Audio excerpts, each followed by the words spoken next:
Hello everyone! Good morning! Welcome to my channel, Kalutong Bahay Recipe. For today's vlog ay magluluto po tayo ng special spicy caldereta, beef caldereta. Okay po?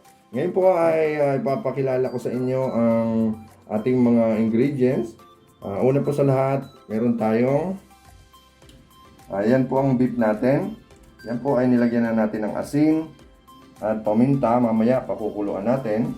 At saka meron po tayong caldereta sauce. At meron po tayong green olives.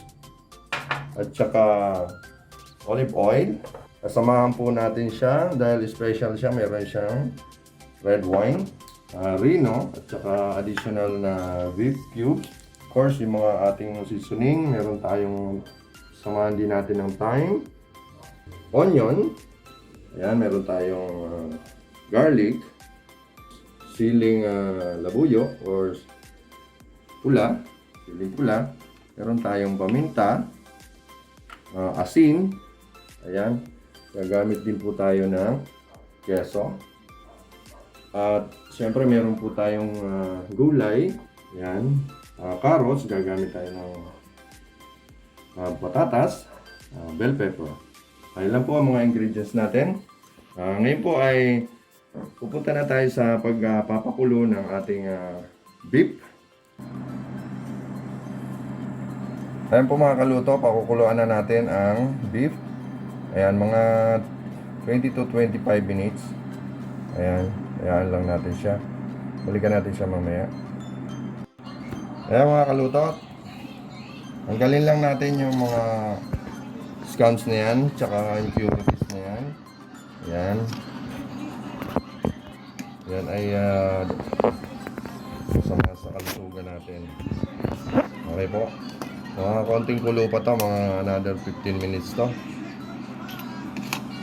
Okay, balikan natin mga kaluto. Ayan mga kaluto, magsusutay na tayo ng yung mga seasoning natin. Ayan po, unahin natin ang butter. Ayan.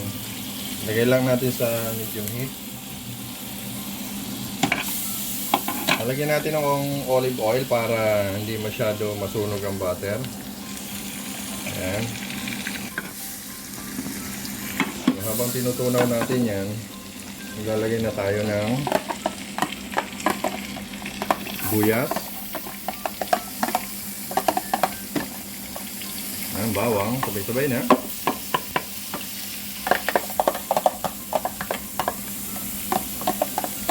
Ayan, simutin natin.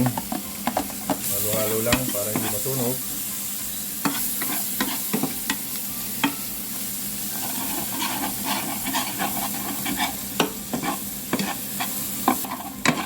Ayan, pagka medyo golden brown na siya,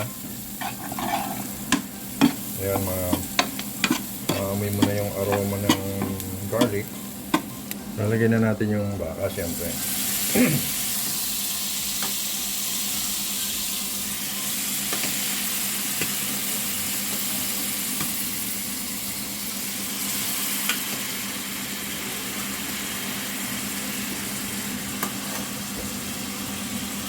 Huwag nyo munang itatapon yung pinagpakuluan kasi magagamit natin yan. Ang dagdag ng konting sauce.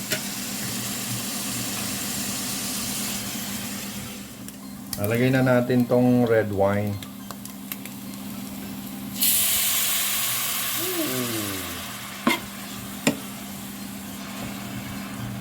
Sarap nito.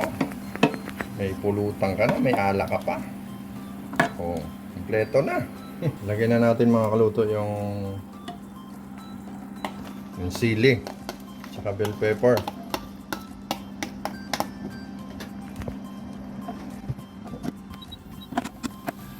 Lagay na rin natin yung green peas. Yan. Mag-add tayo ng beef cubes para buong buo ang lasa ng beef natin. Yan o, isa lang. Yan yun lang matunaw yan. Lalagay na tayo ng paminta. Gumamit tayo ng pino. Lalagay na natin yung green olives. Yan. Yan. So ayan lang natin mag-simmer ng 15 to 20 minutes. Ay mga kaluto, piprito muna natin tong pangsahog natin na gulay. Carrots, tsaka patatas. Yan, sabay-sabay na natin. Lulutuin lang natin ng top cook yan.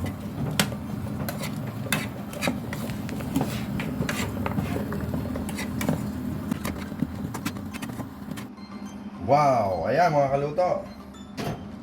Nag-reduce na yung ating sauce. Ngayon ay lalagyan na natin ng liver spread. Bang! Halo-halo. Konting betchin. Bang, bang, bang.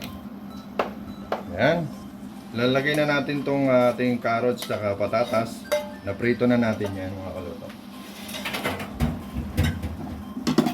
So halo-halo ulit. Pwede kayong maglagay ng stocks. Ayan, beef stock. Ayan. Ito yung pinagpakuluan natin kanina. So ngayon lalagay na natin ang caldereta sauce. Ayan. Ayan. So mga kaluto, pagka alam nyo na nag-absorb na yung ang tawag dito, kumunti na yung sauce,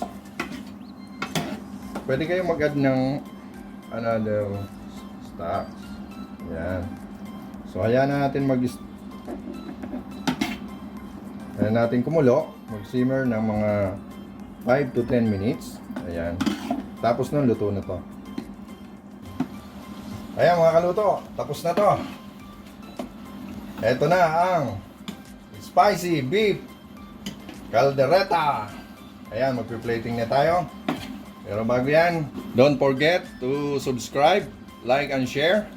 At pakihit na rin ang notification bell. Ayan po, ayan po. Ayan, ayan. Para updated kayo sa mga susunod pa nating uploads. Okay po? At saka shoutout sa mga kabikulan dyan, sa mga Uragon, sa OFW, mga Filipino community, sa Aldana Elementary School, teachers and principal, shoutout sa inyo. At sa Gubatnon kami group, sa Batch 89, sa WW United Bicolanos Worldwide. Yan. Okay po. Ito na. Ito na. Ito na. Napakasarap nito. Ayan na po. Siyempre, spicy tayo. El Uragon tayo. Ayan. Thank you for watching. God bless. Bye.